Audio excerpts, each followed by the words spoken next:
Hace caballero. poco estuvimos hablando de sexualidad y llegamos a la idea de la ansiedad de performance. Y Sí, vos decías, y yo concuerdo, que es como, si no el principal factor que nos trae problemas a la hora del encuentro sexual, uno de los principales seguro. Yo creo que es el principal. sí, con sus derivaciones, ¿no? Quiero decir, no solo si yo lo sabré hacer, sino si soy capaz de agradar al otro, no solo si yo voy a disfrutar, Sí, sino... digamos para por ahí alguien no conoce mucho el término, que la ansiedad de performance tiene que ver con la preocupación por hacerlo bien. Ujú. ¿Sí? Porque digo, ¿qué tal voy a estar? Está muy bien. Durante muchísimos años en la educación que yo recibí desde que era chico, y no solo de boca de mis mayores, sino también de boca de algunos libros, esto del placer sexual y de hacerlo bien estaba reservado a los hombres. No se suponía que las mujeres tenían otra función que no sea la de ser receptoras de los deseos y satisfacer algunos deseos de sus hombres. No se suponía que había nada más para ellas, ¿no? Una idea horrible y espantosa, pero que ha primordiado durante muchísimos años. Durante mucho tiempo. Y eso que ya lo había dicho Tiresias. Ajá. Tiresias, el adivino griego, que dice la leyenda que había sido hombre y mujer, Ajá. porque había encontrado en una camioneta unas serpientes copulando y cuando las había separado se había convertido en mujer. Ah, Y no, entonces, no sabía. y después había vuelto a encontrar las serpientes y había vuelto a ser hombre. Entonces era como la única autoridad que podía hablar supuestamente de cómo era el placer sexual en los hombres y en las mujeres. Entonces le preguntan a Tiresias quién gozaba más con el sexo. Y Tiresias dice, indudablemente, las mujeres. 10-1, dice Tiresias. Así que me parece que nos habíamos olvidado de eso. Seguramente. Oh, yo No sé si Se perdieron las no serpientes. sé si es cierto, no sé si es cierto. Pero porque así como vos decís que es evidente que el goce sexual está de los dos lados, pero si es que hay dos lados, además, porque incluso podemos pensar que por ahí Verdad. no hay dos lados, Verdad. es una ilusión que hay lados. Y si entonces el goce sexual es uno solo, no hay ni 10 más, ni solo de un lado, ni un goce activo y un goce pasivo. Todos esos son Bueno, pero entonces esta... ideas que tenemos medio absurdas. Puede ser, pero entonces esta ansiedad de performance con la cual empezamos hablando se dividía en dos grandes grupos, digo yo, ¿no? El temor a ser satisfactorio para mí, a que sea satisfactorio para mí, y el temor a que no sea satisfactorio para el otro. Digamos, dos cosas que parecen andar por carriles diferentes, pero que ahora, mientras lo vamos hablando, parecería que son parte del mismo fenómeno y de la misma inhibición para poder disfrutar de nuestra sexualidad con amplitud, ¿no? Da igual si en realidad mi miedo es a no poder hacerte, entre comillas, disfrutar del encuentro, que el temor que tengo de no disfrutar yo. A mí me da la impresión de que cuando hay preocupación por hacerlo bien, cuando hay ansiedad de performance, no está muy puesta en el placer, la preocupación. Porque, es más, me parece que si alguien está preocupado por el placer, ya estamos un poco mejor. Porque me parece que la ansiedad de performance, el miedo a hacerlo bien, tiene que ver con un juicio de afuera. Es necesariamente una especie de examen. Es más, me parece que hay algunas personas que después de tener relaciones o después de algún encuentro sexual, si le preguntabas bueno, ¿cómo te fue? Me fue bárbaro. Pero me fue bárbaro no significa lo disfruté un montón. Significa lo hice muy bien. Estuve bien. ¿Pero vos lo disfrutaste? No, eso no... ¿Qué eso, pregunta es eso no sé. Es que no sé sería la respuesta porque mucha gente como que no se detiene a pensar en eso. En si disfruta o no. Disfruta de la tarea, de la satisfacción del deber cumplido. Disfruta de ese alivio. Claro, ese alivio es disfrutable, es agradable. Pero Sí, no bueno. tiene nada que ver con el goce La sexual. malicia para el ego, como dice la gente. Claro. Pero Es nada que ver con el placer, a mí me ¿verdad? parece que la cantidad de veces que un encuentro sexual se termina tratando de eso es enorme. Porque además, me parece que cuando uno se pone a pensarlo, resulta casi burdo, que tenemos como pautado lo que tiene que ir pasando en un encuentro sexual. Un encuentro sexual, casi como viene una cosa rígida, está la cuestión rígida de hombre y mujer. Entonces, un encuentro sexual entre un hombre y una mujer tiene que haber erección primero, penetración después y orgasmo finalmente. Y tienen que darse esas tres cosas y tienen que darse en ese orden. Sí, y los agregados a cada una de esas tres pero está bien. Después podemos poner ya entrar a poner fino. Pero ese es como el básico. El combo básico. Si no está eso, algo anda mal. Y cuando uno la denuncia así, me parece que se ve que está muy presente este prejuicio de que tiene que ser así, de esta manera. Y que si no es así, la relación es fallida. Es disfuncional. Y nos perdemos de vista que puede haber placer muchísimo sin erección o sin penetración o sin orgasmo y que puede haber orgasmo sin penetración y puede haber cualquier combinación de estas cosas. Hace mucho tiempo los sexólogos nos vienen diciendo y los terapeutas aprendimos de eso, que los dos órganos más importantes de la sexualidad son el cerebro y la piel. Nada que ver con nada que se localice en la zona genital, ¿no? Uh-huh. Y que en realidad el sexo sucede allí, en el cerebro y en la piel, especialmente, ¿no? Así que limitarlo a 20 centímetros cúbicos de piel sería un despropósito absoluto, ¿no? Y otro tanto sucede con el orgasmo, ¿no? Digamos, si todo tiene que ver con la erección, como decís, si todo tiene que ver con la penetración, como decís, si todo tiene que ver con el orgasmo, como decís, que todo el mundo propone, realmente sería razonable el miedo y la anticipación del fracaso. Bueno, es que es inevitable, me parece, que si uno piensa así, que hay etapas que hay que cumplir, que hay un proceso determinado, parece un trámite. Paso número 1, paso número 2, paso número 3, parece un trámite o un examen. Claro. Es evidente que, por supuesto, el examen despierta miedo a fallar el examen. Seguramente. Si es eso, ¿no? Bueno, un montón de pastillas azules se venden en el mundo gracias a ese miedo, ¿no? Claro, porque está claro que la pastillita azul no tiene nada que ver con que te haga pasarla mejor, con que aumente tu placer o tu goce. En todo caso, aumentará la otra satisfacción de la que estamos hablando, la satisfacción de haberlo hecho bien. Claro, exactamente. No es para pasarla, no es para gozar más. No, y además no tiene ningún efecto sobre la capacidad de goce. Exactamente, que quede claro, por eso. Para quien no lo sepa. Inclusive hoy se sabe que ninguna pastillita puede producir ni siquiera una erección si no hay deseo genuino. Si no hay excitación genuina por el otro, por las circunstancias. Y aunque produzca una erección, eso no tiene nada que ver con pasarla bien. Tiene que ver con la otra, con el otro alivio, con el otro contento de, sí, estuve bien. Claro, exactamente. Y esto tiene que ver básicamente con una vanidad, ¿no? Con una historia de exhibir un triunfo, un éxito, o un poder, o una potencia. De hecho se llama potencia sexual, digamos. A mí me parece que particularmente para los hombres, sí, es como que nuestra identidad de género está muy asociada a la capacidad eréctil, a la capacidad sexual, a supuestamente nuestra virilidad que se juega en ese campo. Entonces me parece que es un problema con mi identidad.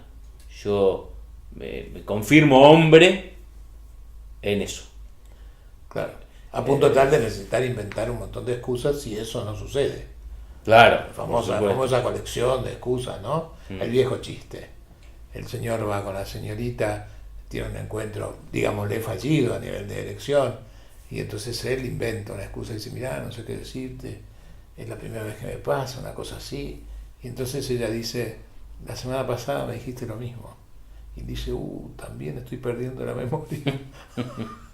Y yo creo que ir encontrando excusas para justificar lo que en realidad no debería ser tan trascendente como para tener que encontrar una excusa, ¿no?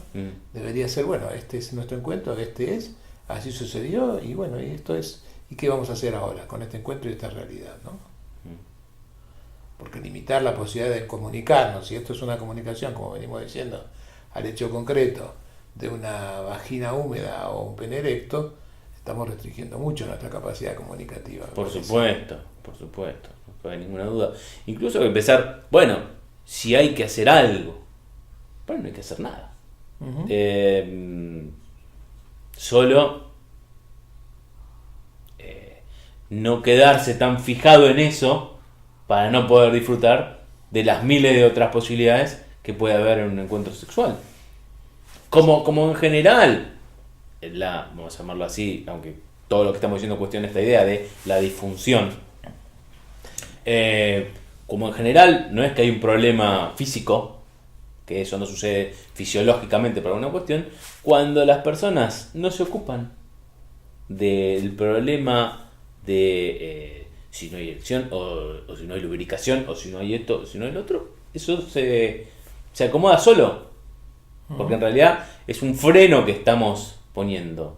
No es que nos falta, en términos automovilísticos, nos falta acelerador, solo hay que soltar el freno.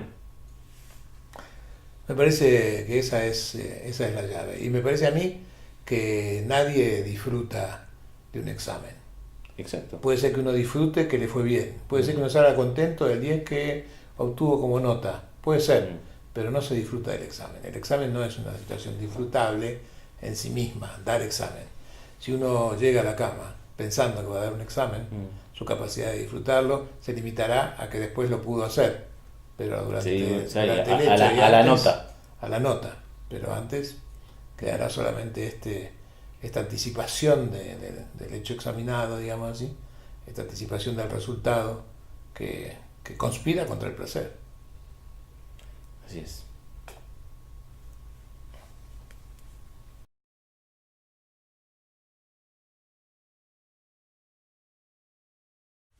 Demián. Padre. El otro día me encuentro con un amigo que te vio en una entrevista que hiciste en México o en España, no sé, no, en Panamá. En Panamá. Y entonces me pregunta, ¿qué es eso del índice de toxicidad parental? Me dice, ¿no? Sí.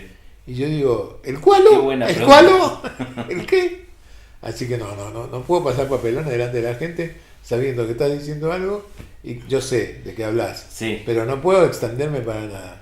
Así que aprovecho que te tengo acá y te pregunto, ¿esto es una cosa nueva? Está buena la pregunta porque está bueno que me vos la pregunta porque es como un desarrollo a partir de lo que escribimos en nuestro libro. Sí, me imaginé. Una vez me acuerdo. Pero en nuestro libro nunca hablamos de índice. No, pero una vez me preguntaron si alguna vez me pasaba de terminar de escribir un libro y después darme cuenta que había algo que me había quedado afuera. Sí. Y yo dije, sí, que me pasaba todo el tiempo, digamos, pero que eso no era lo peor era cuando había quedado algo adentro que tendría que haber estado afuera. Eso sí que es malo, Pero bueno, esto es un poco un desarrollo que seguir pensando, por suerte uno sigue pensando en estas cosas y un poco quizás también una corrección. Bueno, entonces contanos, por favor, qué es esto del índice de toxicidad. ¿Te acordás que nosotros en el libro decíamos, y me parece que es así, que lo que los padres queremos de los hijos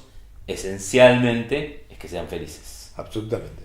Hemos ido a hablar de esto, cuando le preguntamos a la gente qué quieren los padres de los hijos, todo el mundo contesta que sean felices. Salvo el niño de Durango, ¿te acuerdas de eso? Pues sí, claro. Un día vamos a dar una charla en Durango, estamos hablando sobre esto, y preguntamos al público qué quieren los padres de los hijos, y los padres dijeron que sean buenos chicos, que no sé, que obedezcan, qué sé yo, hasta llegar a la conclusión de que sean felices, y en eso un nene de 6 años levanta, 6 años, ¿no? O menos, O menos, ¿no? Levanta la mano, y entonces Demián le dice, ¿sí? ¿No? ¿Y te dijo? Digo, los padres quieren que saquemos buenas calificaciones. Los padres quieren que saquemos buenas notas. Amoroso. Sí, pero indudablemente una marca de que los padres hacemos un mal trabajo transmitiéndoles lo que queremos a nuestros hijos. Ni ser felices ni nada. Claro, se quedan con esa idea. Pero bueno, esta dificultad, como la de transmitirles por qué queremos que se saquen buenas calificaciones, bueno, que al fin de cuentas es porque pensamos que eso los va a hacer más felices, son como dificultades intrínsecas de esta intención de que sean felices. Claro. Pero pensando en el libro y pensando en esto, a mí me pareció empezar a darme cuenta que no es del todo cierto que esto es lo único que queremos. Que queremos otras cosas que no son tan nobles como esa. Que son otros deseos como un poco más egoístas. Podemos llamarlo así. Sé que no te gusta la palabra egoísta, podemos decirlo mezquinos. ¿No? Que no tenemos el bienestar perdón. de ellos. Perdón, voy a corregir. No es que no me guste la palabra egoísta. No me gusta la palabra egoísta como calificativo negativo. Bueno, acá lo estoy usando como un poco como calificativo negativo. Entonces cambiemos. Así que, digo, que no tienen el bienestar de ellos como primer... Mezquino. Bueno, mezquino, por eso. Que no tienen el bienestar de ellos como objetivo. Uh-huh. Y no solo eso, sino que estas otras intenciones que tenemos como padres y madres interfieren con nuestro deseo de que sean felices y con las cosas que tenemos que hacer para eso. Y me pareció que son bastante generales. Por lo menos yo identifiqué 3, que me parecían 3 intenciones, 3 otros deseos que los padres tenemos a nuestros hijos respecto a ellos y que, podemos llamarlo así, son tóxicos. Uh-huh. Y yo después pensé, bueno, si podemos medir de alguna manera esos otros deseos, que ahora te cuento cuáles son, podemos sacar una especie de índice de toxicidad parental. Una medida de cuán tóxicos somos como padres y madres. ¿Sí? A ver. Estamos intrigados. Sí, estamos todos intrigados. Bueno, entonces, ¿cuáles son los otros 3 deseos? Tenemos primero el deseo de que sean felices. Muy bien. Parte del índice. Eso no es tóxico. No, al contrario, todo lo contrario, ¿sí?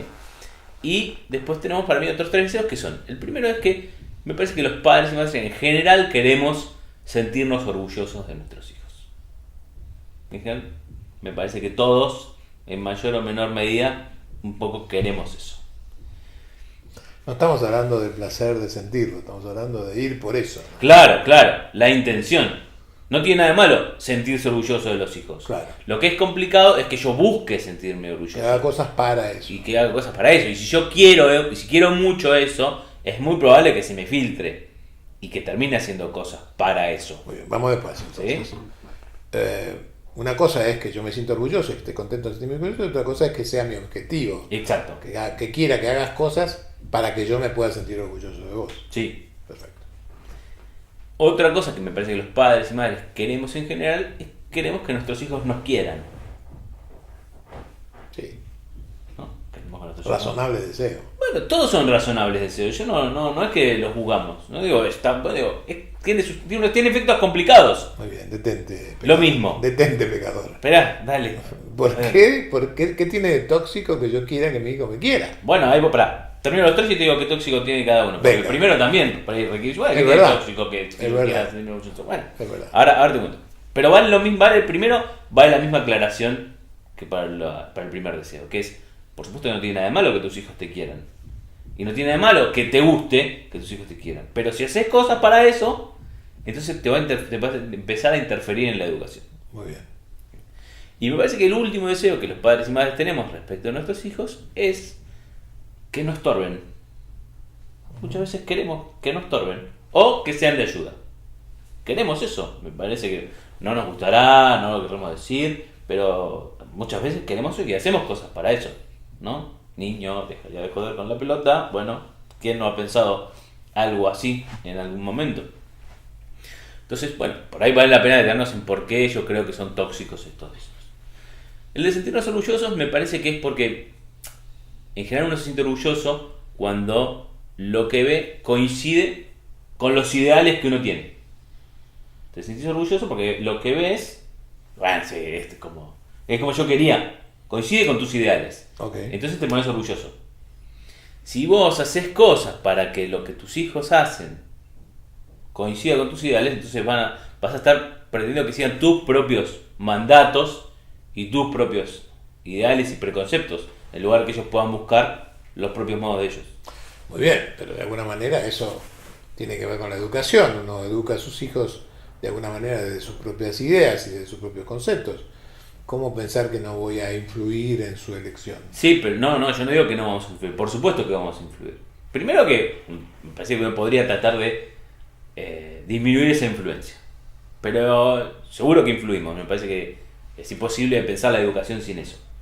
Pero una cosa, nuevamente, es que yo te influya porque yo tengo ciertas ideas de qué es lo mejor para vos. Y otra cosa es que yo tenga ciertas ideas de qué es lo que me va a hacer sentir más orgulloso a mí. Bueno, entendí. Yo te puedo decir, a mí me gustaría que fueras médico. Por Porque ejemplo. tengo la idea de que ser médico va a ser bueno para vos. Ujú. O puedo decirte, yo quiero que seas médico porque yo digo, ay, yo me voy a sentir fantástico cuando... Y tengo que estar atento a esa diferencia. Lo mismo sucede a veces, porque es claro en esto de la elección profesional, pero hay ocasiones donde un niño, por ejemplo, tiene un berrinche. Y entonces los padres y las madres quieren cortar este berrinche. No sé si en ocasiones porque piensen que es muy complicado para el niño o la niña, ese berrinche, que hay algo que está haciendo mal, sino porque no soporto la idea que está dejando de mí como padre. Yo no me siento orgulloso de tener un niño o una niña que haga berrinches. Claro. Y entonces corto eso Sí, y, sí. y muchas veces hace que los padres y las madres seamos más vehementes de lo que seríamos si dijéramos, bueno, no sé, la educación que requiere esto, es decir, bueno, sí, hijo, bueno, eso se te va a pasar y duele, no sé, lo que fuera. Para Pero yo poner- no soporto lo que dice de mí. Para ponerlo en términos coloquiales, digamos, lo opuesto de sentirse orgulloso es avergonzarse. Claro, Entonces, si yo me avergüenzo de lo que haces, digamos, de alguna manera, sí, y trato de evitar eso, estoy actuando en función mía. claro. Y no en Un, función- un niño se porta mal en un salón donde hay mucha gente. Y entonces, no sé si es como padre para mí, no sé si me preocupa tanto, digo, que esté muy mal esa conducta, pero digo, me está haciendo quedar muy mal. No soporto la mirada de los demás pensando que tienes un niño que no puedes controlar. Ujú. Entonces intervengo respecto de la buena educación, todas estas cosas, no porque eso me parezca demasiado importante, que podría ser, pero lo hago más por mí, por la imagen que queda. Ajá. Entonces me parece que la intención de sentirnos orgullosos termina interfiriendo en identificar cuáles son las mejores cosas para nuestros hijos. Muy bien. Dos. Dos, que nos quieran. Que nos quieran me parece que es un poco más fácil de ver, porque cuando la tarea de padres y madres requiere muchas veces que hagamos cosas que son un poco fastidiosas para nuestros hijos. No son muy No generadoras de son amor. son medio impopulares. No son generadoras de amor. No les va a gustar. No te van a querer. Y como padres y madres las tenemos que hacer. ¿Por qué? Porque sabemos que a la larga es lo mejor para ellos. Y entonces si estás demasiado preocupado, demasiado preocupada por cuánto te va a querer, bueno, vas a tener más dificultad para sostener esas cosas. Te va a interferir otra vez. Ujú. Entonces, nuevamente, no es que esté mal que te quieran o que... Me parece que a veces esto se va al opuesto. Demasiado. Es decir, tenés que conseguir que no te quieran. No, bueno, eso Está es claro. otro tema. Está claro que Pero no. ¿sabes a qué me lleva este comentario? Me lleva a entender con preocupación alguna cosa que seguramente sea tema de otro encuentro, pero se me mete ahí en el medio. A veces y lamentablemente una pareja se separa y los hijos comparten convivencia con los Sí. dos padres, un rato con este y un rato con aquel, y los padres entran en competencia de ver a quién quieren más su hijo y hacen cosas no para ver que los hijos estén bien, Claro. sino para ver a quién quiere más, es decir, para conseguir que sus hijos los quieran, ¿no? Sí. Y el resultado educativo para los hijos y para el crecimiento de sus hijos es nefasto siempre, ¿no? Sí, y es fácil ver esto, y yo creo que mucha gente que por ahí le pasa esto no se da cuenta, porque piensan que una razón sería, bueno, yo voy a hacer que me quieran para que me quieran más que a vos, Claro. ¿no? Pero esa no es la única razón, a veces es porque estoy asustado que en la separación los pierda. Está bueno eso. Entonces estoy asustado que los voy a perder porque los veo menos, porque hay días que no los veo. Y un día dijeron que no querían venir a verme. Y un día dijeron que no querían ver, entonces ahora no puedo hacer nada que me implique perder una dosis de amor. Y entonces entro a hacer cuestiones que son complicadas para ellos. Conducta tóxica. Es tóxico. Y me parece que la última es evidente, por lo menos que el deseo de que no estorben es tóxico. Ujú. ¿Por qué? Bueno, porque el trabajo de padres es tremendamente demandante. Requiere muchísimo trabajo, muchísima atención, muchísima reflexión, hay que pensar, esto no es cualquier cosa, no da lo mismo una cosa que otra. Así que si yo tengo un deseo de que, bueno, que no me molesten y que estén ahí y que no me requieran ni tiempo, ni dedicación, ni dinero, ni que no quiero poner ahí lo menos posible, que no me traigan problemas y complicaciones, bueno, por supuesto que es tóxico. Se podría cuestionar un poco más si el deseo, la intención de que ayuden, de que me sean de ayuda, es tóxico o no. A mí me parece que eso nuevamente depende de cuál sea la intención que está detrás. Yo puedo pedirle a mis hijos que colaboren al levantar los platos de la mesa porque quiero enseñarles responsabilidad, porque quiero enseñarles colaboración, porque quiero enseñarles inclusive consideración respecto de, no sé, yo o su madre o quien sea, y me parece que en ese sentido no hay ningún problema. Ahora, si yo pretendo que me ayuden porque en realidad yo estoy harto de levantar los platos yo, y no es por enseñarle nada, sino porque es para sacarme trabajo a mí, y entonces es tóxico. Sobre todo si lo presento como que les estoy enseñando algo en lugar de pedírselos. Porque yo puedo decir, bueno, yo estoy harto, ayúdenme, pero es un pedido y tengo que formularlo como tal. Si no formulo como un pedido, luego pasar como una educación, entonces termina siendo tóxico. Un gran peligro, hijo mío, esta historia de ser tóxico con tus hijos y sobre todo de serlo sin darse cuenta, ¿no? Sí. Me parece. Bueno, ahí es donde viene el índice de toxicidad parental a dar una ayuda. ¿Ah? Porque el índice de toxicidad parental es una medida, una cifra que yo inventé, es un poco un juego, ¿no? Ah, me sorprendes. Ah, ¿tiene medida? Tiene medida. Pensé que era un concepto retórico. No, se mide numéricamente. Preste atención. Es un poco un juego, no es un test avalado científicamente, ¿no? Pero es un juego. Para calcular tu índice de toxicidad parental tenés que empezar puntuando de 1 a 10 cuán intensos son estos deseos en vos. Muy bien. ¿Querés hacerlo vos? ¿Querés que lo haga yo?